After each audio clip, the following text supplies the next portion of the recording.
in the first Mishnah we have here, we're trying to share this between Rav Meir and myself, and we will interrupt each other. I hope that he will interrupt me and comment and argue, and I will do the same with him. So somehow we will work this out together.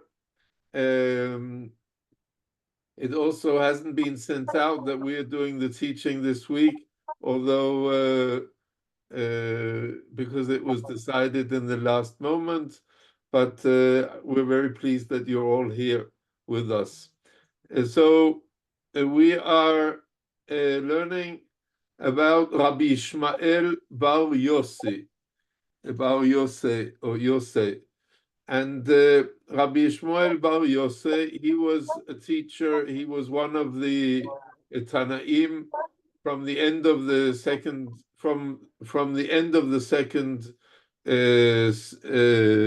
century. His father, Rabbi Yosei ben Chalafta, he was one of the greatest Tanaim. It was one of the teachers of Rabbi Yehuda Nasi who finalized the Mishnah, and so his son Rabbi Ishmael was a contemporary to him, and Rabbi Yossi was the one who we learned about in the former Mishnah. So he continues. The son continues his father, which is something which often happens. And Rabbi Ishmael, we know many interesting things also about him, but we don't have time to go into much to comment that. And he taught the following. He taught that anybody who excuses himself from sitting in court, from the din, from judging. That's what it means. And I didn't look up the English translation because I thought that we would have it in front of us. If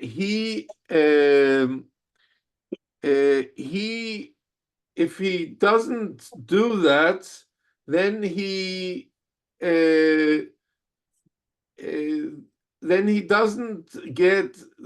doesn't have animosity, and he doesn't have animosity, and he doesn't have gezel. He doesn't have something which has to do with stealing from one person to the other, and it doesn't have something which leads to swearing falsely. That's the beginning of the Mishnah. So that it really implies the beginning of the Mishnah that you shouldn't judge.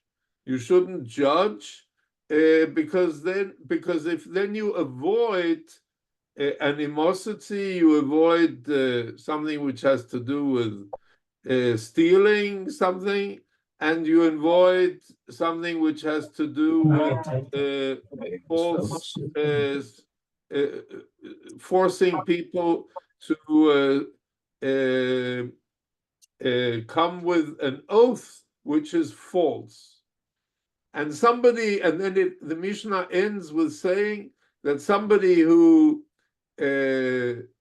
gives very easily verdicts, he is a fool and a wicked person, and also a haughty person. I think this is more or less a correct English translation of the Hebrew. We'll see when we get a proper English translation up on the screen. The question is, what is the idea by saying this in the beginning, that you shouldn't sit in judgment? Now you can say that this is in continuation of what we've learned in the former Mishnayot, The former Mishnayot talked about that you shouldn't use your position of Torah, that you learned Torah, and you shouldn't utilize your Torah for getting a position, for making money, for and you should learn Torah for the sake of Torah, not for getting some reward from this. And the same way, you should learn Torah Lishma, as we've learned very much earlier, also in Pirkei Avot. You should learn it for the sake of Torah, not for your own sake, to promote yourself. And the same way, avoid sitting in judgment, avoid being a dayan, avoid because this is also using your Torah in a certain way. And so this is right, a continuation of what we saw before. But on the other hand, we know that we need dayanim, we need people who sit in court, we need dayanim. So it can't be that this is the total meaning of this Mishnah. And therefore the commentaries, they go in this direction, but they give it a twist. And they say it's not that you should totally avoid sitting in judgment, but they say when you sit as a dayan, when people come to you and they want you to decide their disputes, and they want you to decide, and you need to decide, and we need judges in Israel, we need dayanim, then you should try not to do din. You should try not to have judgment. You should try always to find a compromise. Why? Because when you find a compromise, then you will not. Oh, now we have the real translation. When you when you don't do judgment, when you don't do the harsh court, then you won't have any animosity, enmity. Why? Because if you do judgment, then always one side will always come out and he will be your enemy. And you might risk also robbery, because if you don't do the right judgment, then you will rob one side of what is his.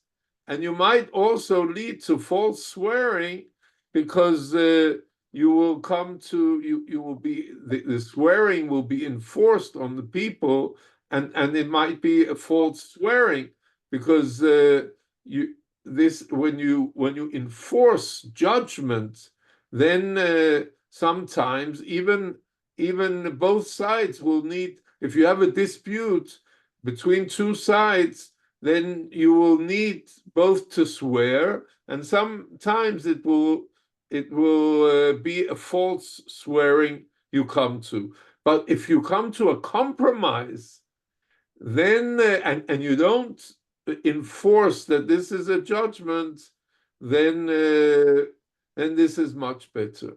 Now this goes into a very, very big issue in Jewish law. What is best? Is it best to enforce judgment, or is it best to find a compromise? And here I have a very big lecture on this, which I would love to give at one time, but I will give you a taste of it now, because it's very interesting. And it's also a discussion today in the Israeli legal system between the giant of the Israeli legal system, who also sat in the court in Hague when Israel was accused of doing genocide, Aaron Barak, who was the giant of the Supreme, also the head of the Supreme Court, and he expressed something which also says it's also says this in the Gemara. He expressed that the purpose of all law in Israel is to expose the truth in order to do justice. This was what he said. Matarat hamishpat לחשוף את האמת כדי לעשות צדק. That is the purpose. He said sometimes it's not only the purpose to expose the truth, you can have other considerations which have to do with society and peace and so on, but the main foundation of the court system is to expose the truth in order to do justice. That is the purpose. And this is in accordance with a statement which we have both in the Jerusalem Talmud and in the Babylonian Talmud, which comes from Rabbi Eliezer, the son of Rabbi Yossi Aglili, who says, Kol habotzea chote. That anybody who tries to make a compromise in judgment, he's a sinner. He's a sinner because he does not really seek the truth. And that is not the purpose of judgment. The purpose of judgment is to seek the truth. So this is one opinion, that the purpose is to seek the truth, and anybody who tries to make a compromise is really a sinner. He doesn't do what the purpose of he wants to first of all to do according to the word of the law, and not according to try to find compromise between the two sides. However, there is another opinion. Also in the Israeli legal system, there are several other judges who said exactly the opposite of Aaron Barak. And we also have in our even our courts are called, we have something in one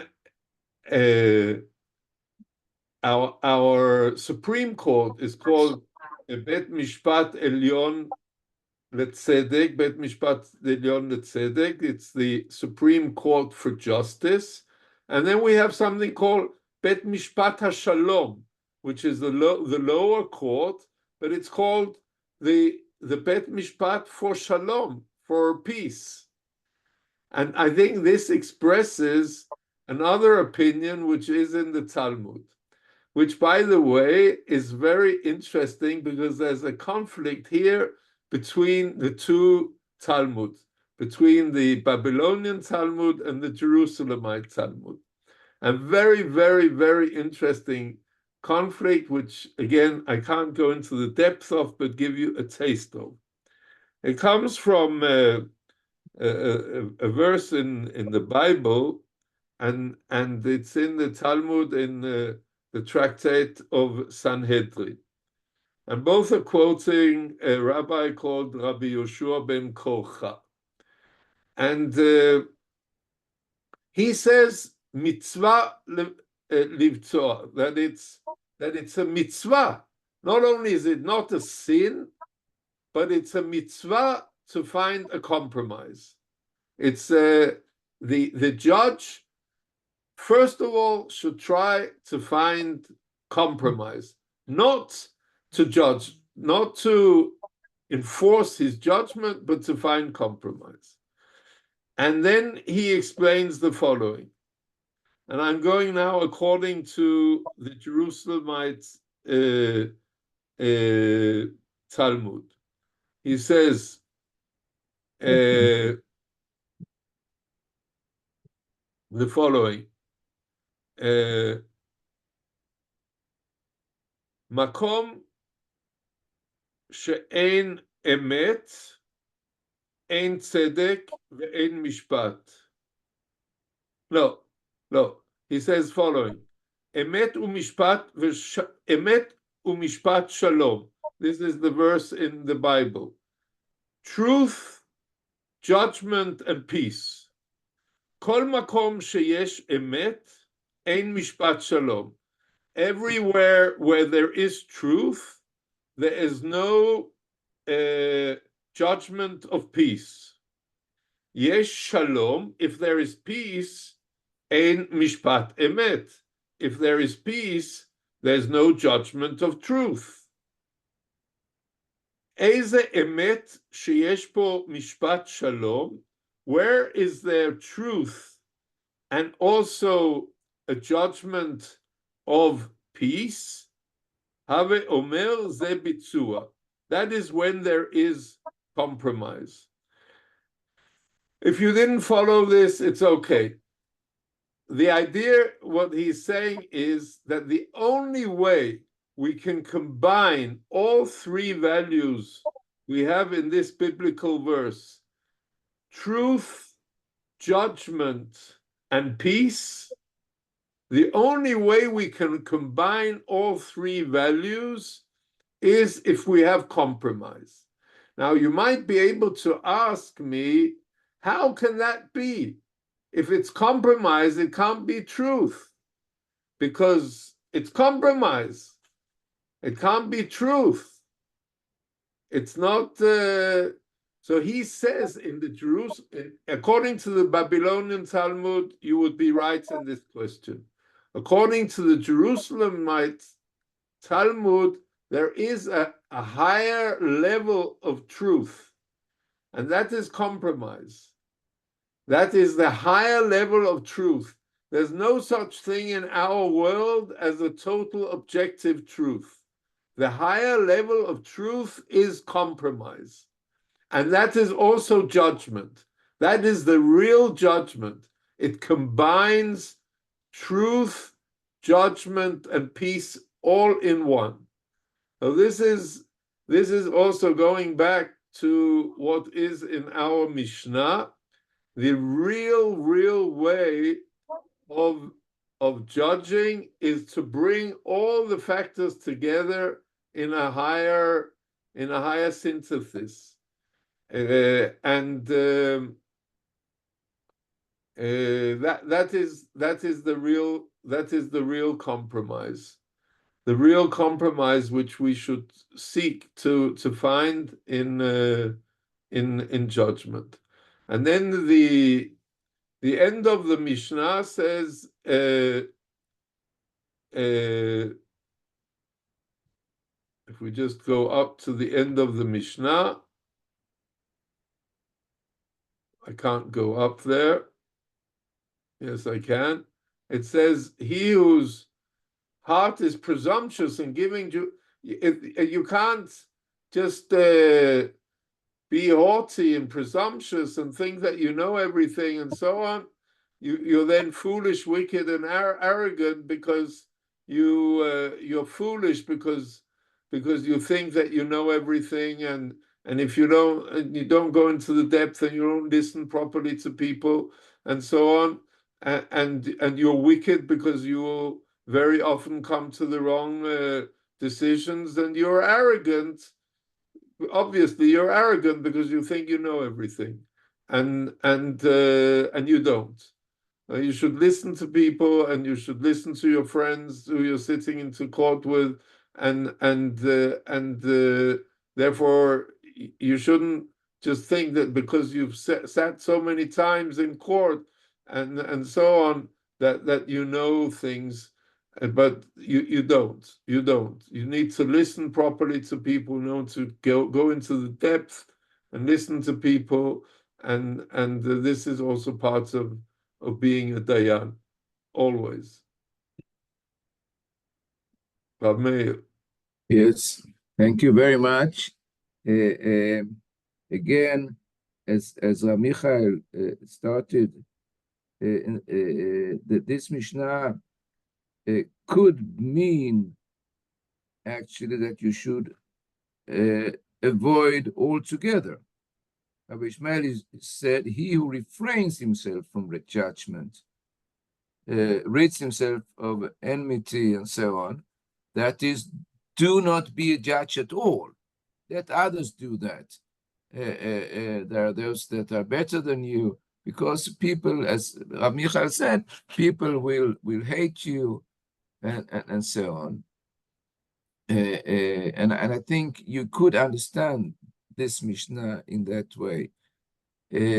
But since Rav Michael focused on compromise, and that is also a completely legitimate commentary on this Mishnah, I will also stay in the framework of compromise. And I would like to add on what Rav Michael said. He presented to us the discussion in the Talmud, where two polar opposite opinions are presented, as Rav Michael said. The one says you have to, you should make a compromise to mediate, while the other says this is forbidden. I would like to ask, to add to this, that the Talmud says that there are two very important persons in the Torah, that each of them represent one of these opinions. The one is Moshe, and the second is his brother Aaron. It's in this very discussion. And Moshe is on the side of being against mediation, that is, against compromise. He is the one who says you have to judge according to the law of the Torah. There is one that is right, there is one that is wrong, and you have to decide according to the law of the Torah. That is Moshe. His brother Aaron, says the Gemara, loves peace. He loves human beings. And he is with the compromise. Two opinions. One is prefers completely to use compromise, at least to say to the one that sits in front of the judges, if he would like to have a compromise. If he doesn't want to, you can't say that he has to. But this is the one opinion. The second one says, no. We have to say exactly what the law is. Aaron is on the side of the compromise, and Moshe is in the side of not to use compromise at all. Now, you perhaps ask, and I will ask, who is right? Who's the one that is correct in these two opinions? And we won't go into the portion in the Talmud itself to try to understand it there, but let's open the Rambam. Maimonides says clearly that when you are a judge, and let's say two persons sit in front of you, Reuven and Shimon, you should offer mediation. You should offer mediation, you should offer compromise. That's the first thing you should do. That is, Rambam, he decided that compromise, the one that that's the right thing to do. So we can put aside now the one who says that you shouldn't use compromise at all, because the halacha is that you should use compromise. That's the way it says in the Maimonides, in the Shulchan Aruch. That's the way you should act. And Rambam even says that a Beit Din, a court that succeeds always to offer mediation, that is a very good court. That is a very good court. That's a favorable court. Now, and I think this is, as Rav Michael says, this is something very, very nice. And Rav Michael gave me an answer on something that I thought about today. I saw the Rambam uses the term that emet, the truth, goes together with compromise. That might be that he got it from the Jerusalem Talmud. Now, I would like to ask you. It's also, if I can just add to your point, that there's a famous also a midrash which is brought in Avot Rabbi Natan, that when Moshe Rabbeinu, although he was for sure the biggest leader that we've had and the biggest prophet that we've had and so on, that when he died, there was a much smaller mourning for him. People were much less sad than when Aaron died. That there, the whole people, everybody was sad when Aaron died, because he was the one who always sought compromise and peace between people, and that was the way of judgment which he chose. So you can say that the people voted in this way, the way of Aaron, that this was their preferred way. Not only the Rambam this, but Avot Rabbi Natan also decides in that this was the way which brings people closer to the Torah. Very good, very good. Yes, thank you. Now, but I would like to ask a question. We, all of us, being together here tonight, some of you I know, some I don't know, and now we sit together and we study, and we are not judges. So what does this mean to us? I think it's impressive to see that the Talmud, and afterwards the decision from the Talmud is that compromise is to be preferred. I think that's interesting. That's good enough. But we can also ask ourselves, what does it mean to us, really? Since we I don't know if any one of you is a judge. I'm not. So what does it mean to us? The Jewish people read these texts, including this Mishnah, for generation, from Pesach to Rosh Hashanah. No, in these Shabbatot. So what do we take from the words of Rabbi Ishmael? Words that tell us to try to prefer compromise. And I'd like to suggest something, if you don't mind.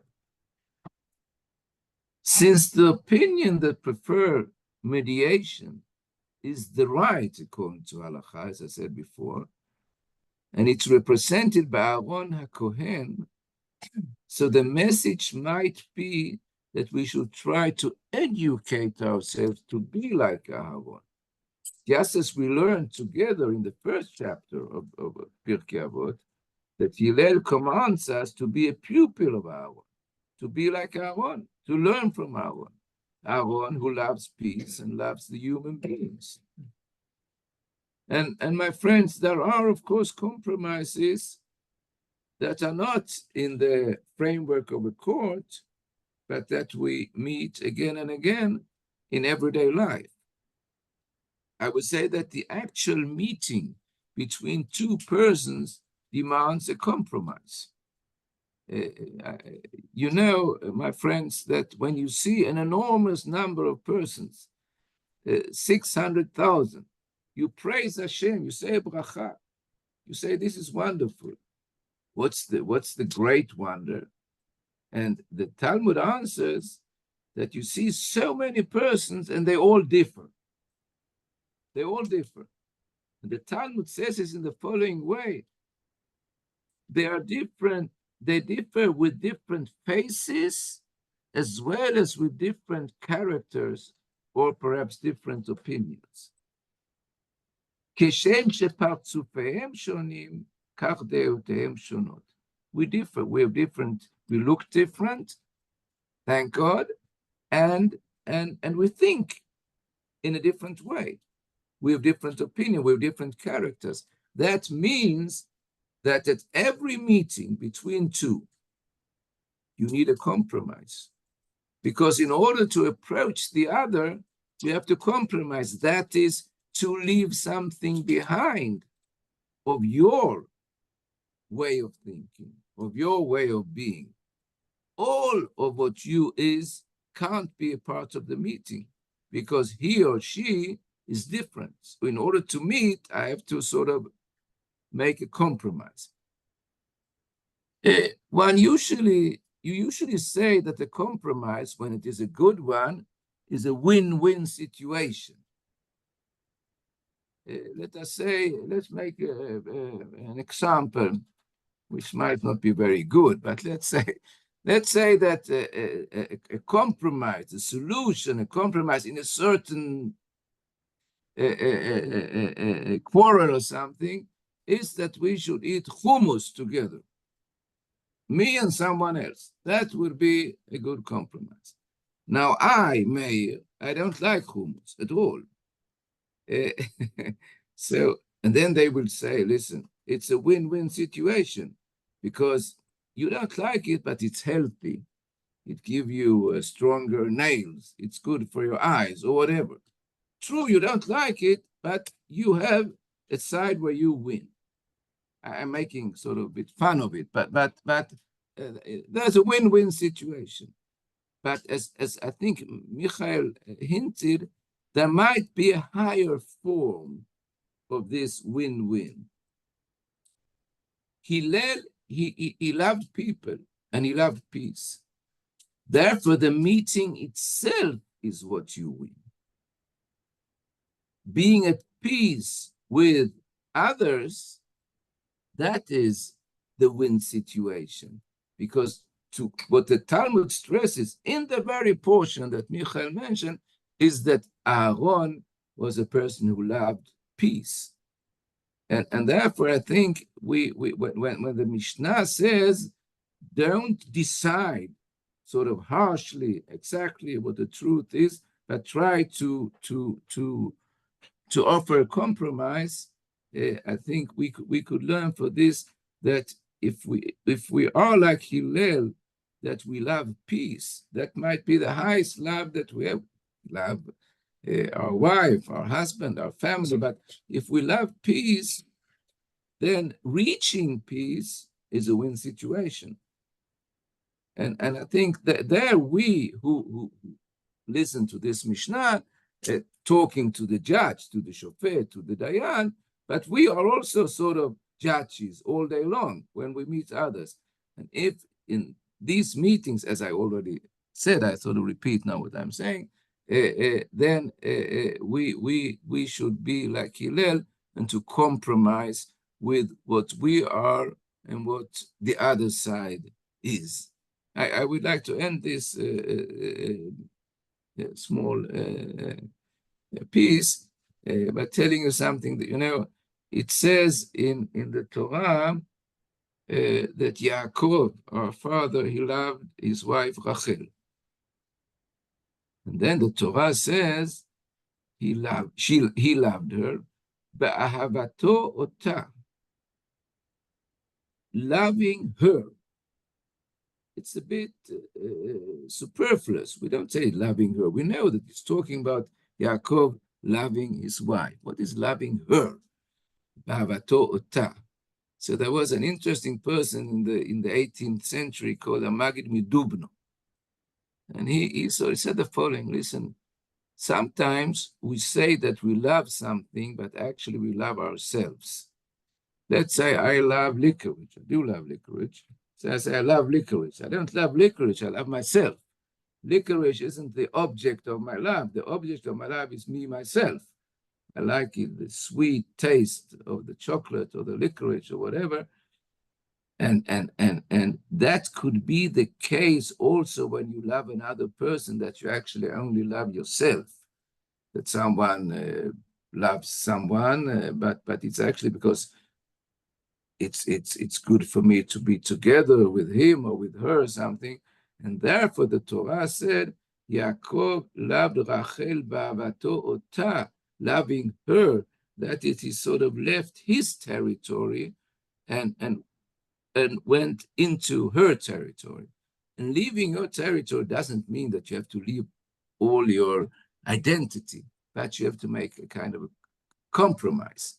in order to meet another people. And that might be something that all of us can learn from this Mishnah and from the piece of Talmud that we heard from Ramichal and that we studied together.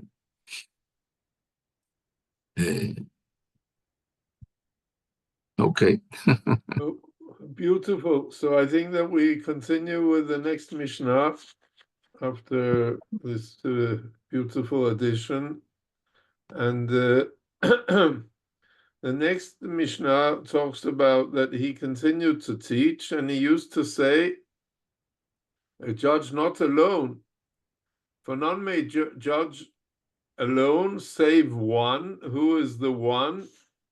That is God himself. He can judge alone. And by the way, even about God, it says that he has that he sometimes has assistants who help him to judge.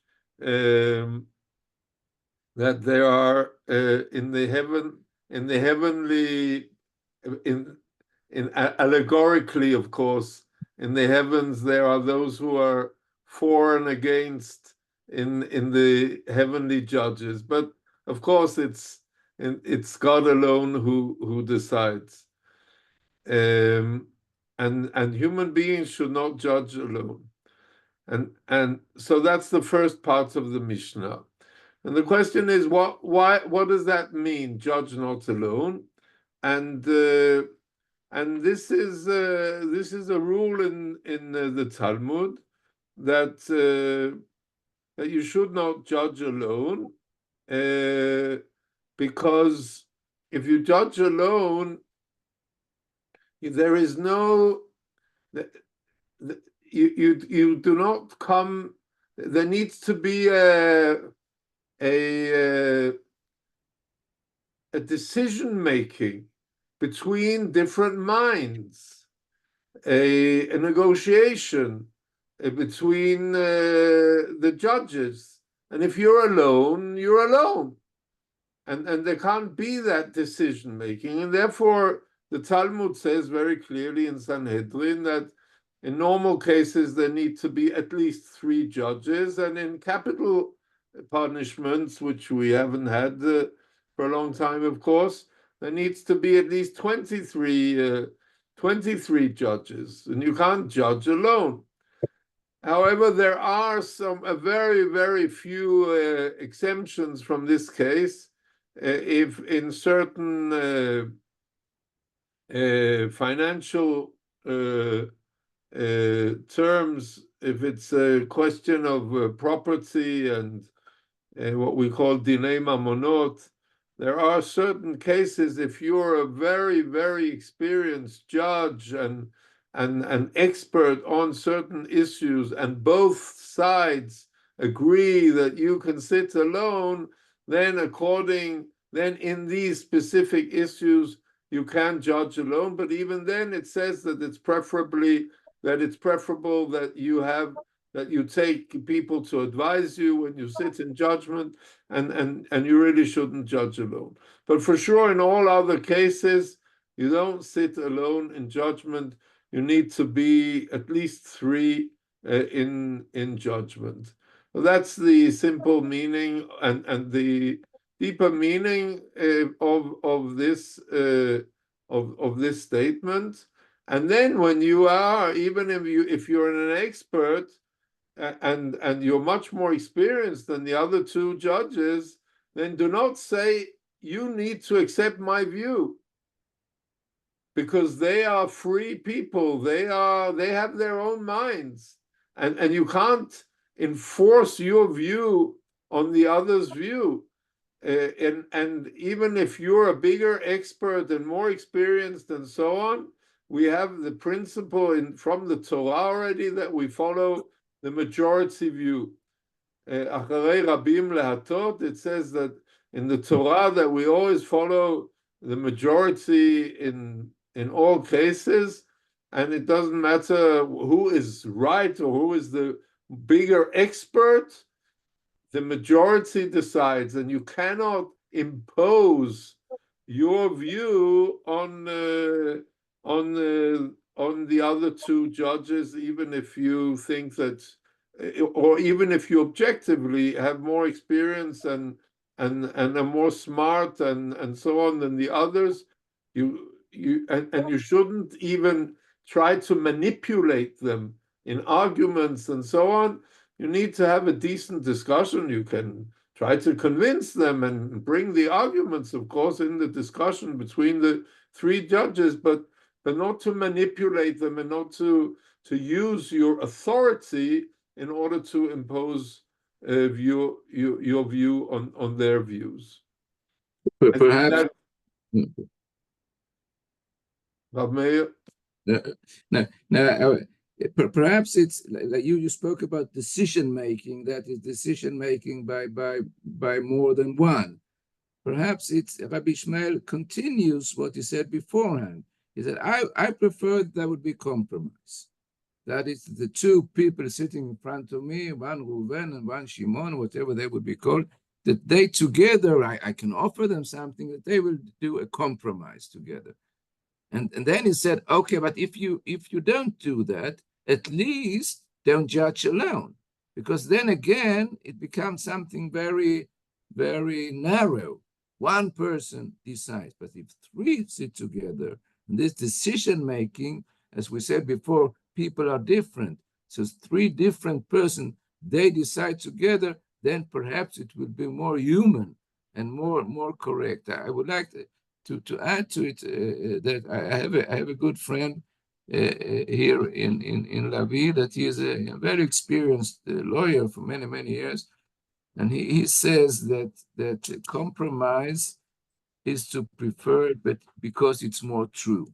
He thinks that when you decide, you might miss more than if you make a compromise, and the same thing might be here, that at least you should be a few persons that decide together and not a one-man show that I will decide and so on.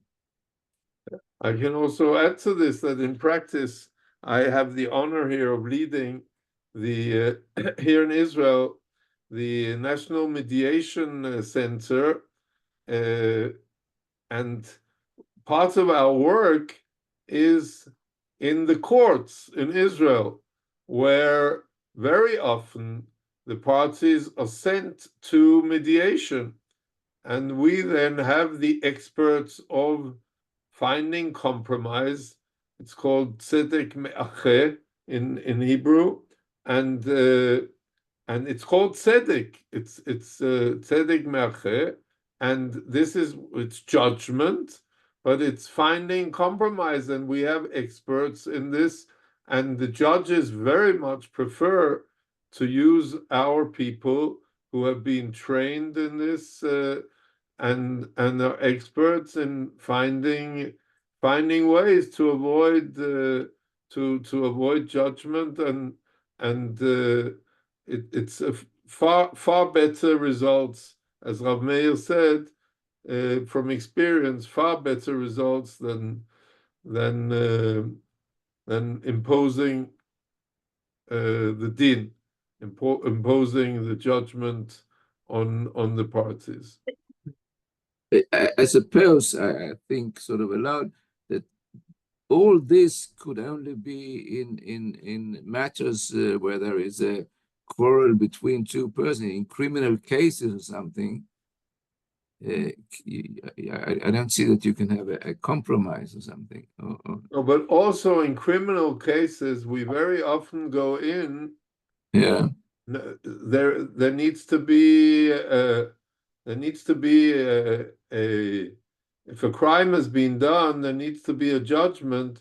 But very often we go in also there to try to find a way between the person who has perpetuated a crime and the victim, to try to find some way between the two, which is often very important for society to be able to function. Oh, very good. So it's true that there needs to be some punishment, but also the way of being able to find an existence, a coexistence, and there's also a mediation which is important even in the very difficult criminal cases. Okay, very good. Thank you. Okay. If I could ask a clarification, here we see you're speaking about not judging alone, and then we have the idea of אחרי רבים להטות, to follow the majority. And then we had the third model, which is compromise or mediation. So we have three different levels, according to different statements of our sages. So when do we follow which path? In other words, when is the model to make sure you're not alone and not to impose, as Michael, as you explained? And when is it almost like a democracy model of following the majority? And then the third case of maybe not judging at all, but reaching a compromise beforehand. I think Rav Meir stated that very clearly. First and foremost, we should try always, according to the Rambam, according to the Gemara, according to the Rambam, we should try always to find a compromise. If you then need to judge, then we should not judge alone, and we should this, and then we follow. Then we do not judge alone, except in very, very seldom cases, and then we follow the majority. So then the court would be the last. No, like you have only you the go last. to court. You go to court.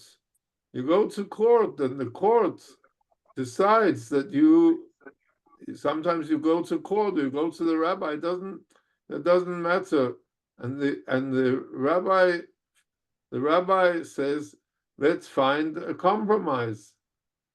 Let's find a pshara, bitzua. Let's find a compromise.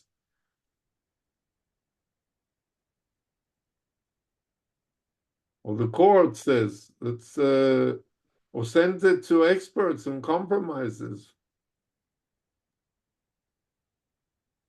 Yeah, that's interesting. Whether in the Rambam, I don't remember his formulation, if it's that the judge he offers a compromise, suggests a compromise, or like what happens. I think you know it from your work there. If it's a result of something between the two parties. No, it's the judge who suggests. Come and then the judge proposes this. No, but does he propose something? Something saying you could do this and this? If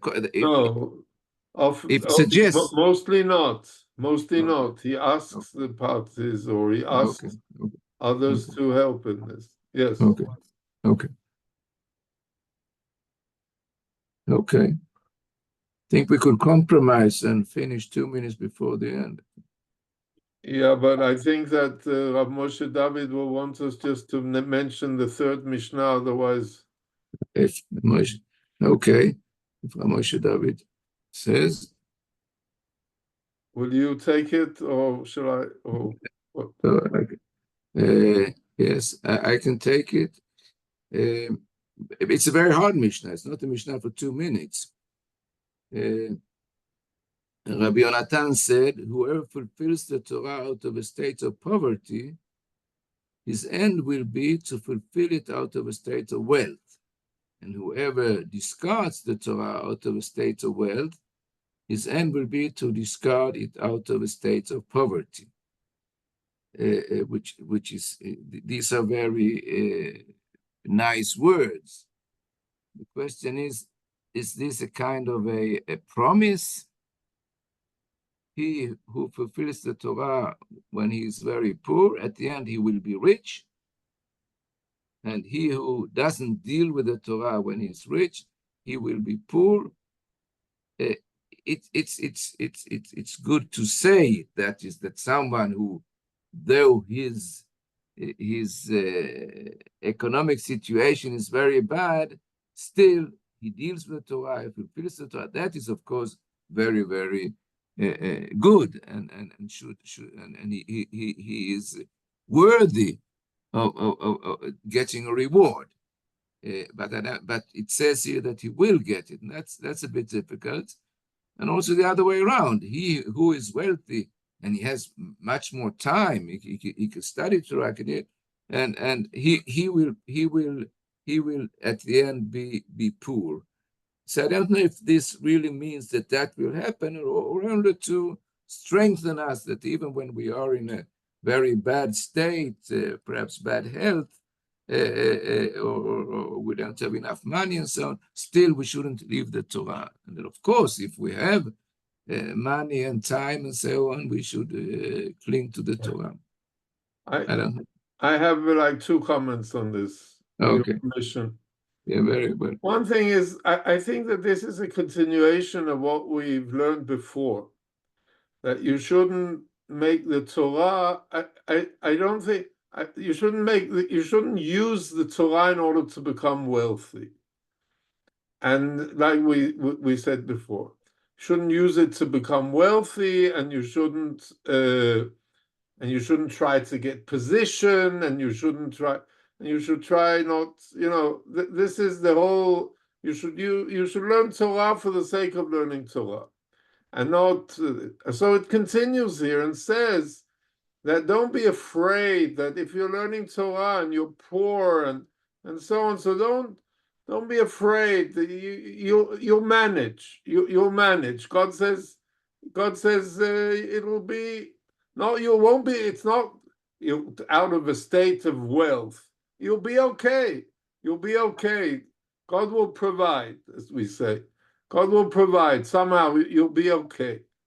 That I think. It's not that you will become rich and so on, because then it's like saying exactly the opposite of, and you're learning it for the sake of becoming rich. That's, of course, not the meaning of this. Oh, it could be a result. Now, the result is that you'll manage. You will be able to learn comfortably, and you won't. If you don't worry. If you're learning also Torah, don't worry. You're doing what you should. We learn also in the next Mishnah after this. It doesn't have to be all your time that you're learning Torah. You can also do other things. But don't worry about it. That's one thing. But I saw a very beautiful explanation of the Maharal on this. The Maharal asked the question, which more or less was what you say. Well, we see that there are very poor people and they study Torah, and it doesn't they don't work. Not only don't become rich, but they're still very poor. So this is like a question, right? And so he says he has a beautiful interpretation of this, which I just wanted to finish this off with. He says the following. He says, everybody who learns Torah from a place of poverty, if he becomes rich, he will still continue in learning Torah. This is that it's very easy to learn Torah when you're poor and so on. Then you don't have anything else. But when you become rich, then you don't need the Torah. But it says if you can learn Torah when you're poor, you're then guaranteed that even if you come to some money, you will be able to continue to learn Torah. Then you're promised that you will be able to continue to learn Torah, that you won't be so indulged in your wealth and luxury and so on that you'll forget all about Torah. Very good. Very good. This is his interpretation of this. It's very unusual that he says something. Okay, bye-bye. It's not mystical. It's not, he doesn't do a mystical here interpretation, but it's if I may mention, just that, remind us that from the first Mishnah that we learned in this perek, in this chapter, Ben Zoma Ezu Asher Sameach Bechelko, and for those who are unaware, within the Torah world, even today, you can have the leaders and even those who have influence over hundreds of thousands, or could be even more followers, and they live in very, very simple conditions. It could be a 1-room, 2-room apartment in Bnei Brak or Jerusalem. And in that sense, Ezu Hashir Sameach Bechelko, that when your focus is on the Torah, then you're happy. You should with translate, Moshe David, translate when you quote something, because not everybody knows what you are talking about. Yes, thank you, Rav Michael. So we learned Ezu in the first Mishnah of this chapter, Ezu Ashir, who is the one who is rich, who is considered rich, the one who is content with what he has, the one who is happy with what he has. And we talked and we learned about it at length. So I think it's following up what we were learning here from Rav Michael and Rav Meir. It connects us to this idea in the Mishnah, that being content with what you have and what you focus on as well is the source of feeling rich and being and having this at heart. So I just wanted to add that, or connect us back to the beginning of the chapter. That it's a nice interpretation. It's not. It's not really what the Mishnah says, Moshe David. You can. It's a stretch. Okay, but we'll have to end with this stretch. We can continue a long time, but you just did a record teaching of this Mishnah, I think, in 5 minutes. Yeah, because you enforced against the two. You were one who enforced upon the two of us that we should teach 3 Mishnayot here, and so therefore you being the mumche, you being the expert, we took upon ourselves your decision. Anyhow, and I'm sure it was a good compromise. Anyhow, we are rich. We have so many nice pupils in front of us listening. We are being rich. Thank you very Yes, much. we are grateful to everybody who followed this, and we very much encourage you to join in the coming weeks, and we will be with you again next month, Rav Meir and myself, and we thank Rav Moshe David in the middle of singing in the Eurovision that you had time also to take care of us tonight. And we Thank hope you, that we hope that the hatred there will turn into something which is also compromise and unity. I wish all of you Chag Sameach for the coming Yom Ha'atzmaut next week. That with the help of Hashem, we can be happy. Yes. Chag Sameach to all of you. תודה רבה, חודש טוב. Yeah, great evening. Thank you so much. Chodesh Tov, have a good month, and let's hear good חג tidings. שמח. Amen.